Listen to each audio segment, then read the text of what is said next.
Good afternoon, and welcome to Digital Dialogues.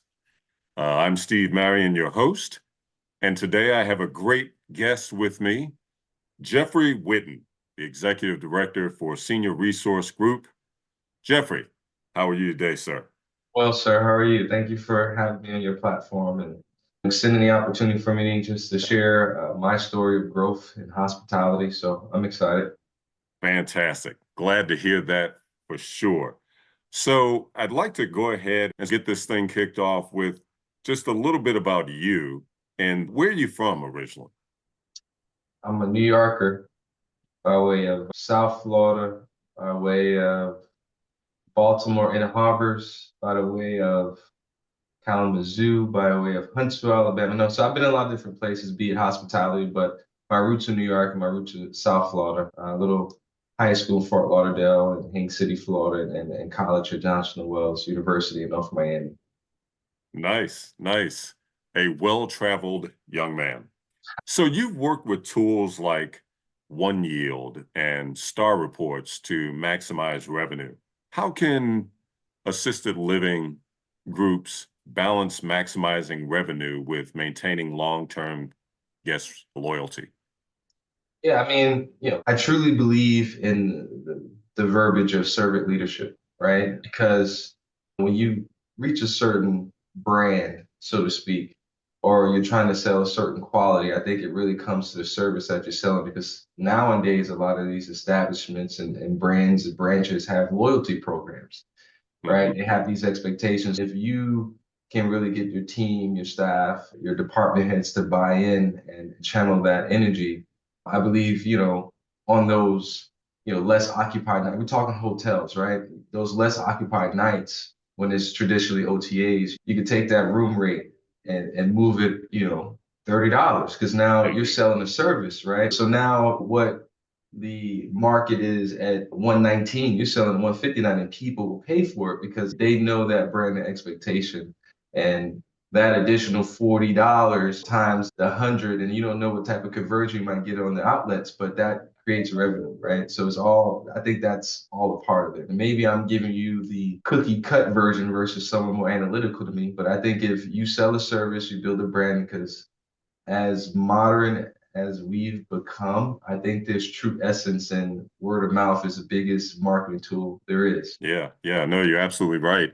And with that in mind, in your experience, what, I don't know, innovative strategies have you found most effective in optimizing revenue streams in both peak and off-peak seasons?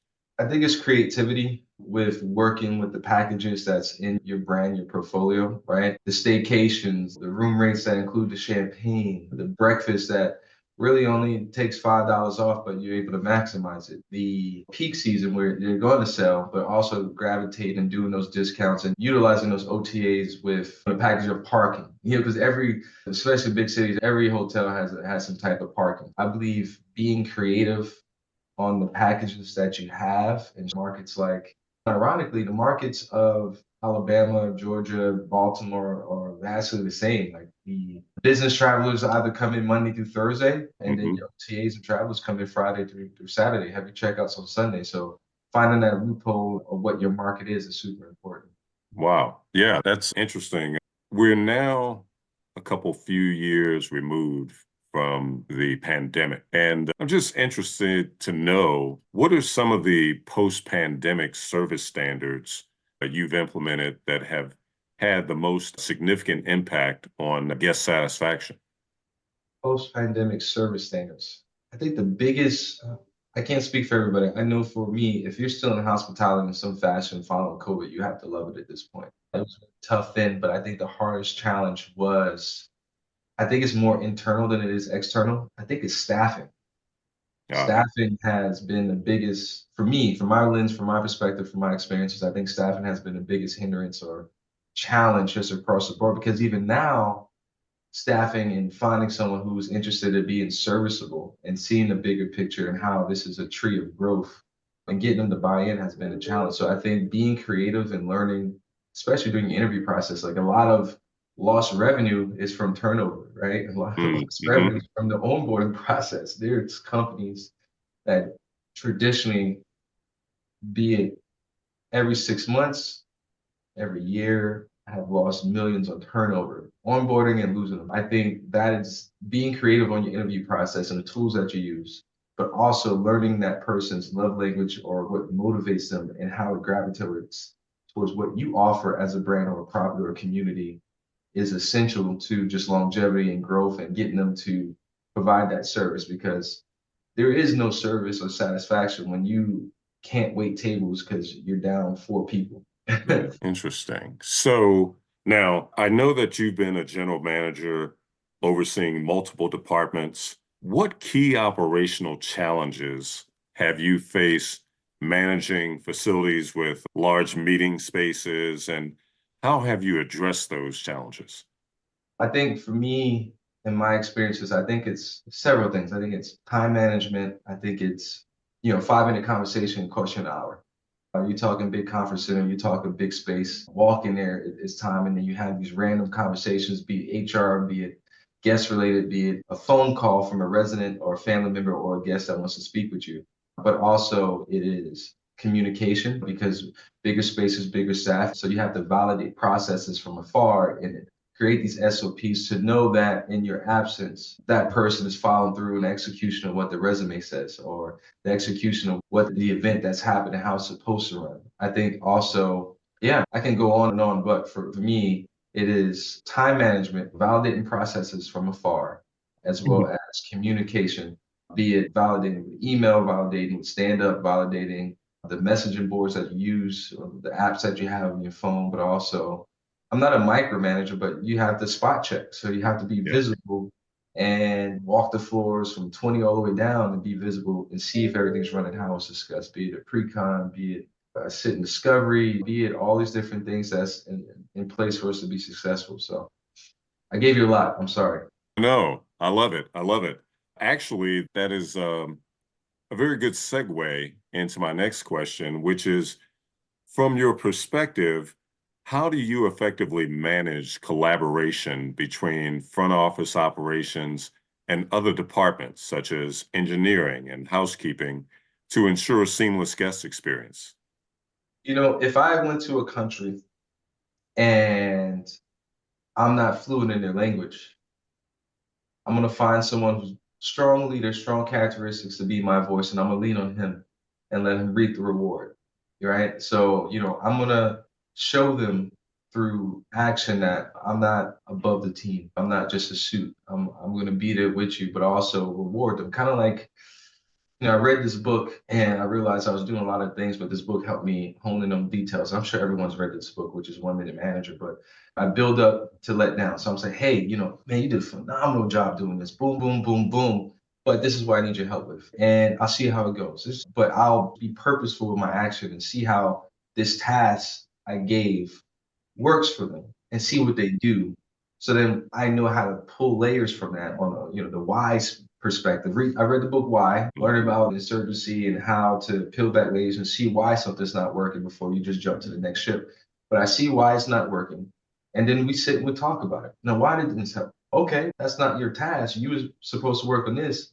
You lean on this person. Everyone's in place. Everyone has strengths and skill sets. And I try and sell them on the mission, like Captain Planet. I'm from that era. If he wasn't Captain Planet, to Earth Ring, Water Ring, Fire Ring, Wind Ring, all combined, and then they Sure. became a unit, right? So I try and show them that no one's bigger than the team, right? You got to communicate. You can't mess with water. You don't have the power. So I try to tell them and show them the whys behind it, so then they can understand moving forward, and we can have a strong foundation. So I kind of work with that. That's like my management style a little Hmm. bit, just get everyone to buy in and work it out and see from there. So because if I come in there and say, you're wrong, that's terrible, that's not, then they're like, this guy doesn't come from any perspective. He doesn't understand. But and, you show them that, hey, I did what you're doing. I know the stress you're going through. I know how challenging it can be, but this is why all these different things are in place. This is why we have these tools. This is why you have this teammate. Yeah. That sounds like the recipe for a great manager. Well, thank you. Some people have a different analytical approach, I look at it a little differently. Yeah, no, I may have mentioned several times at least that I work in the technology business.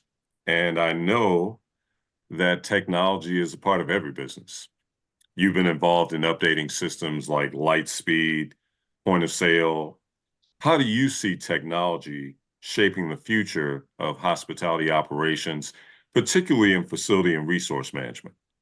I'm 50-50. I know of brands and hotels that are strictly transitioning to a digital check-in process, and that helps them with labor. I don't think it's weird because the travelers I've been a part of, as far as in hospitality, they actually yearn for that personability, like that non-transactional exchange. Sit behind seats at the airport, they listen to Zoom calls, team calls. They literally just want to let their hair down on this business trip. So it's up to us to sell that dream, to sell that vision.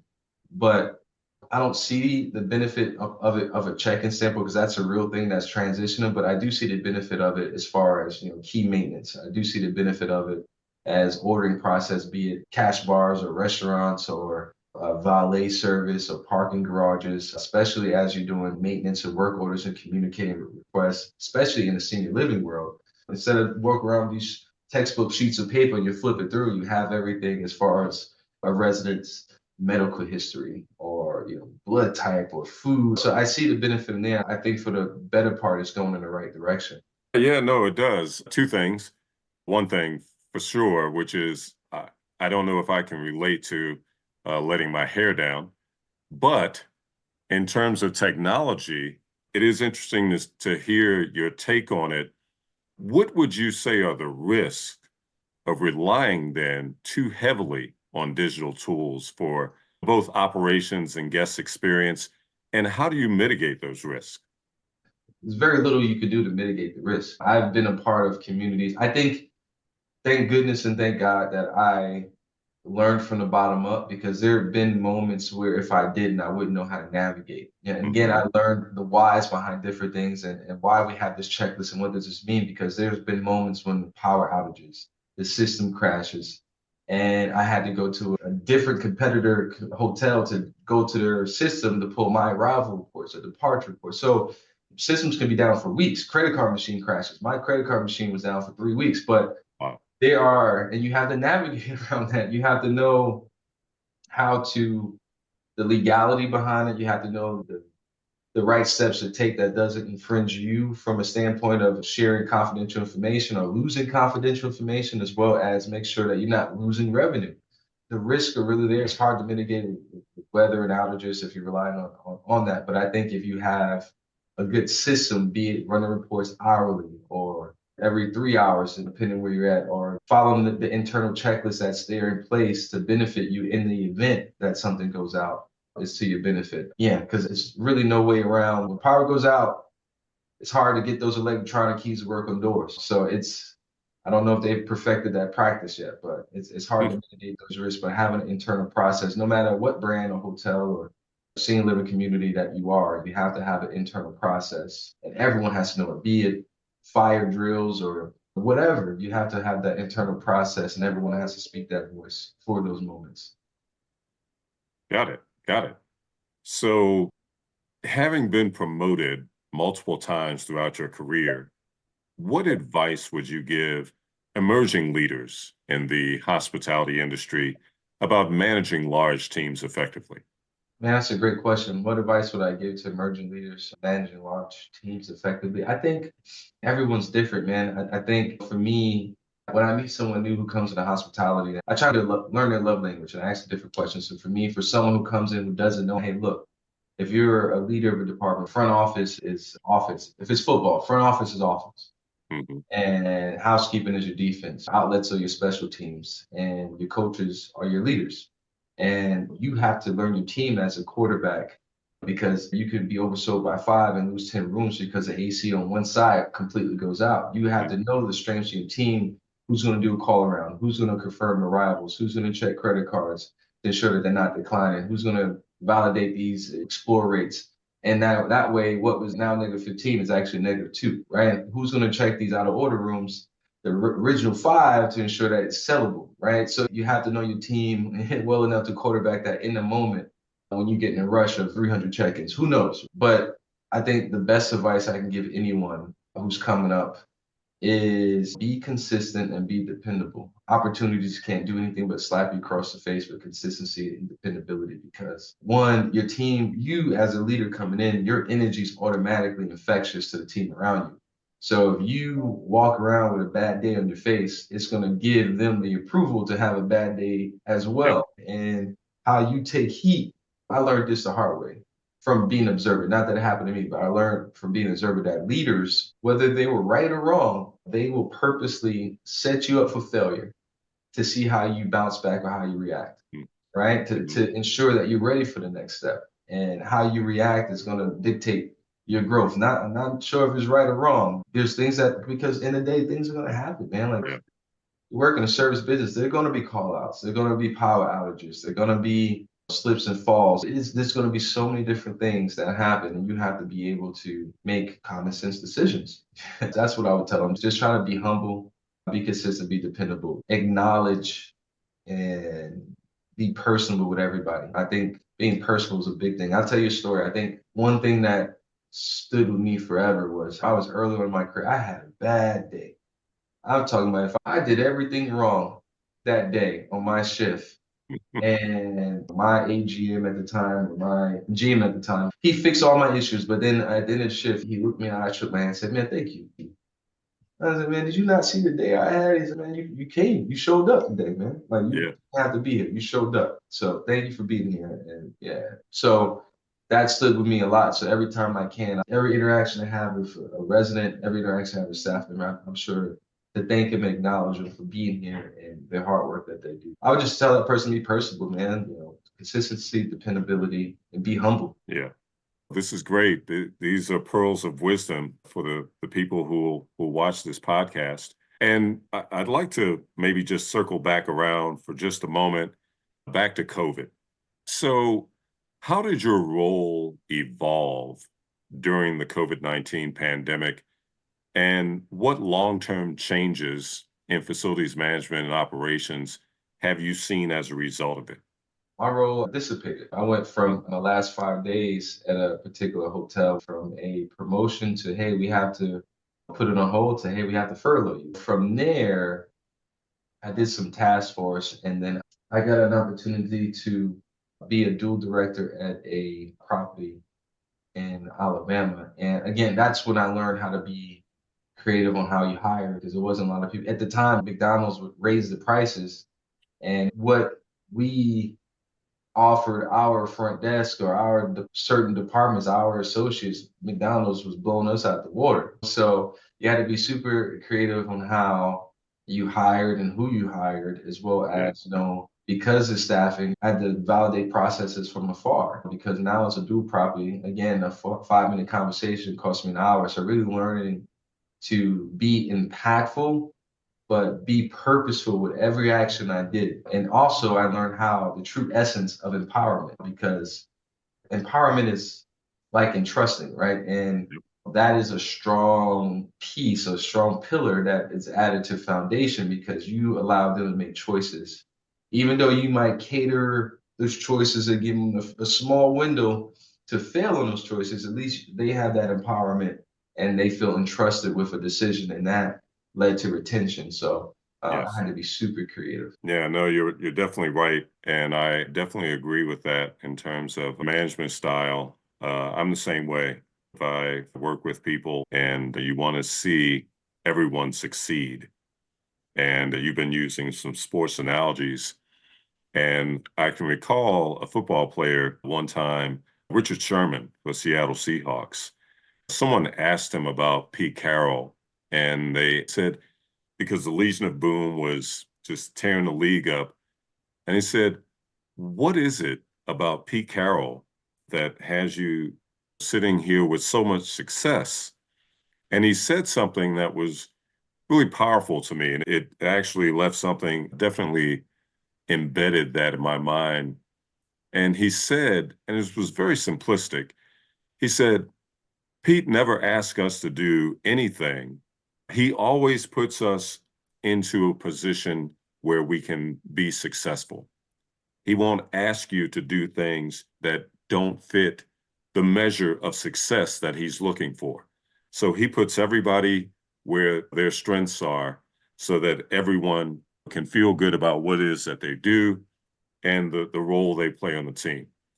And I see that. I've had that same experience in my occupational career. So it's interesting to hear you have the same feeling where it comes to management. So, one of the other things in the hospitality industry, and you talked about this a little bit earlier, with regards to ongoing economic and travel shifts, how do you prepare your facilities and teams for future disruptions? Man, that's a great question. I don't really have an answer for that one, simply because I think there was a big worry when COVID happened if this field, this brand of business would be sustainable. Mhm. And I saw in my own eyes how it was. Like, salute to the industry as a whole because they sliced some nice prices. As far as the operating, the rate or the internal price point we need to pay the light bill, they were slashing prices to accommodate. They were adapting just like the world around us. I think the best way to prepare is to control your inventory, control your labor, make sure you have SOPs internally on things that's happening. But I don't really have that answer as far as, yeah, I don't have that answer for number 12. No, that's fine. But something you did mention is sustainability. And sustainability is increasingly important in hospitality. How do you integrate environmentally friendly practices into daily operations without compromising the guest experience? That's a great question. And I was talking about it with my fiance, who happens to be in the same industry as me. If we're talking hotels, like you have hotels that's literally across the street each other competing for the same business, right? Now, if you're talking senior living, there are differences as far as amenities and the services and things of that nature, but they're literally across the street from one another. Mhm. For me, from what I've observed in my career, what sets you apart is getting that person, be it the salesperson, get them to like you, get Mhm. them to be personal. It's really your brand is something they can research online. When they walk in that room and work in a hotel, they walk in that community, it's the atmosphere, it's the culture, it's how you engage, it's how you interact. What we do in hospitality is no different than the Picassos and the Drakes and the artists out there because we are artists. What we do is artistry. How we engage, how we talk, how we type up a resume, how we type up a bid, how we conduct the email, how we conduct the interview, how we do it. It's all artistry. Your verbiage Yeah, upon checking in is all artistry. How you speak to all the amenities that hotel offers, which is brand standard, is artistry, right? yeah. So it's your art is what you're selling. Your verbiage is what you're selling. So I think that's what sets you apart. Now, yes, there are factors of how big is your meeting space? Is your parking complimentary? Do you offer complimentary breakfast? Are there Mhm. 4 towels in the room and not three? Or do you offer transportation? Yeah, those are factors, yes. But Mhm. I think once you have them in the room, there should be no reason for them to leave without adoring you, loving you, and you not having the same rapport with them. So now, one thing I know for sure, in your current role being the top dog, you're pretty much on call. So, how do you manage a healthy work-life balance? And don't worry, I won't call your fiance and ask. Yeah, I think when you start at any hotel or any community, you have to mentally already know you're leaving blood on the table. Mhm. It's blood sport. You're leaving blood on the table because if you go to Psalms in chapter 9 in the Bible, it's the man who built the house on sand versus the man who built the house with foundation, right? Mhm. And the house built on foundations, and the house that withstood the storm. So when you start on this journey, and I always call myself a teammate. I never say I'm the top dog or the head honcho. I'm the teammate, just like everybody else. You have to already mentally be prepared. Like I gotta put in work to one, build this foundation and this team and this rapport to speak with one voice and it not be a game of telephone. Us have the internal SOP. So then I can have the luxury of having 2 days off, but still be accessible. That's the part of the job. That's what we signed up for. To be good leaders, you have to be stewards of the team and the Yeah, community, right? I think to be able to have that work-life balance, a healthy one, you have to initially put in work, or you can go in and be the bully on the street. Hey, this is how it's going to be. And point fingers and say, you're out of here if you don't listen. But then there are staffing challenges and that role won't be filled. So I do my best to build a foundation, build an SOP, have everyone identify their roles. Again, going to the basketball sports reference. Listen, Shaq was dominant. He controlled the paint. Kobe was your Mhm. slasher. And Derek Fisher, things got hot. They dumped it off in the corner and he shot the three. So everyone knew their role, right? Yep. Ron Harper was the guy on defense. You know what I mean? Rob always going to throw his body around and hit a couple of nice threes. Like everyone knew their role. Yeah. So I think it's the same when you have department heads, you have departments. Everyone knows their role, and myself included, right? Know your strengths, know your weaknesses, and know who is strong at what, and lean on them, and vice versa. I think Important. that's how I do my best to balance a healthy work environment, knowing I'm always accessible. Oh, once again, great signs of a great leader. Final question, and I ask this of all my guests because I think it's really important. The purpose of this podcast is really to educate and to inspire. So, with that, I would ask you, what words of advice would you give to someone who's interested in pursuing a career in hospitality facilities management? I would tell them, I'll give you this example. Growing up, I wanted to be a police officer because my uncle was NYPD. I realized growing up with a family across the street, their father as well was NYPD, and he unfortunately lost his life stopping an off-duty robbery. And I realized that is too much life and death for me. I wanted to be a teacher, but I didn't have the patience for anyone else's children. I want to be a lawyer, but I have ADHD. I can't sit still this long. I'm doing great now, but my hands are fidgety. I can't sit still long, right? Wanted to do medical again. A lot of blood is not my fan. All those things have in common being impactful. And I think my first experience that I truly knew I loved this industry, this field, and I had that type of control and impact was at my first property. And it was a family that came in. This was a resort, a beachfront resort. And this family came in and he was trying to use two different cars to pay incidentals. I think it was like 300 a night. And normal guests would come in and use a debit card. And not that I'm counting his pockets, but he was really trying to put everything together. He got it Yeah. together. And I was like, hey, listen, let me do this for you. You traveled a long way. You're here, enjoy the stay. And it's me going above and beyond as you should be in service. But I said, I tell you what, let me get you some breakfast for the next 2 days for Mhm. you and your family. And his face, man, that warmed me up and it touched me. And the fact that I can control someone's destiny and have that much impact, even for a day, right? It made me feel happy. So then transitioning to senior living, it's like a challenger versus a challenger with a Hemi in it versus senior living. Everything you do in the comments that you read and try to inflict change, you do it for that resident that comes once a month or every year. And then to transition to someone breakfast, lunch, and dinner. It's like throwing a rock in the ocean to throwing a rock in a rain puddle. That wave, that impact is more impactful, and I enjoy it. For me, telling anyone who has an interest, man, if you want to be impactful, this is the way to do it. You meet everyone from all walks of life, and then you also transition to senior living. You have an impact on their life. It can literally take you around the world. I remember I got a call to get a job offer at the Guzner Hotel in London. Mm. This was back in like 2015. And although I didn't take the offer because I thought they would pay for the work visa, but I had an offer to go work for it. So it literally, if you talk sports like the basketball, take you around the world. It literally Mhm. can take you around the world. If you pour your energy into it, you're consistent, dependable, this industry can be fruitful to you.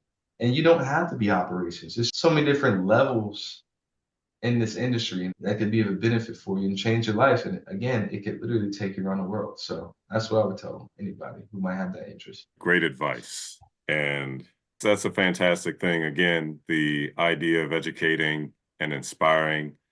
I'm sure that this podcast, the people who view it, some of them may be your associates who don't work in facilities, but maybe they're in the mailroom, maybe they work in housekeeping, but they come along and see this podcast and say, hey, I never knew what facilities management was about.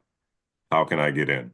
Jeffrey Whitten, thank you so very much. I appreciate the opportunity to have you today on Digital Dialogues. It's been my great pleasure.